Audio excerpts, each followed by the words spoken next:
நாமக்கல் மாவட்டம் ராசிபுரம் அருகே மெட்டாலா பகுதியில் சாலையோர டீ கடைக்குள் லாரி புகுந்ததில் குழந்தை உள்ளிட்ட 5 பேர் படுகாயம் அடைந்தனர்.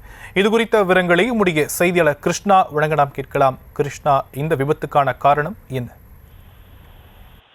நாமக்கல் மாவட்டம் ராசிபுரம் அடுத்த மெட்டாலா பகுதியில் மிகவும் பிரசித்தி பெற்ற மெட்டாலா ஆஞ்சநேயர் கோயிலானது அமைந்துள்ளது.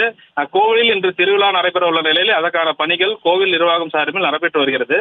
இந்த நிலையில் ஆத்தூர் சாலையில் இருந்து மெட்டாலா பகுதியில் இருந்து லாரி ராசிபுரம் நோக்கி சென்று வந்த நிலையில் அப்போது ஓட்டுநரின் கட்டுப்பாட்டை இழந்த லாரி சாலையோரம் உள்ள டீ கடைக்குள் புகுந்து விபத்துக்குள்ளானது.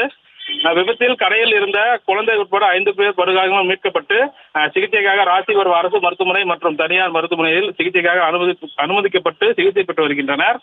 மேலும் விபத்து அடைந்த லாரியிலிருந்து டீசல் கசிவு ஏற்பட்டு வருவதால் சம்பவ இடத்தில் தீயணைப்பு துறையினர் மற்றும் காவல்துறையினர் லாரியை மீட்கும் பணியில் ஈடுபட்டு வருகின்றனர். மேலும் விபத்து ஏற்படுத்திய லாரி ஓட்டுநர் சம்பவ இடத்திலிருந்து தப்பி சென்ற நிலையில் விபத்து தொடர்பாக ராமகிரிப்பேட்டை காவல்துறையினர் விசாரணை மேற்கொண்டு வருகின்றனர். இந்த நிலையில் மெட்டாலா ஆஞ்சநேயர் கோவிலில் தீமிதி திருவிழாவானது நாளை நடைபெற உள்ள நிலையில் தற்போது விபத்து நடைபெற்றதால் அப்பகுதியில் பெரும் சோகத்தை ஏற்படுத்தியுள்ளது.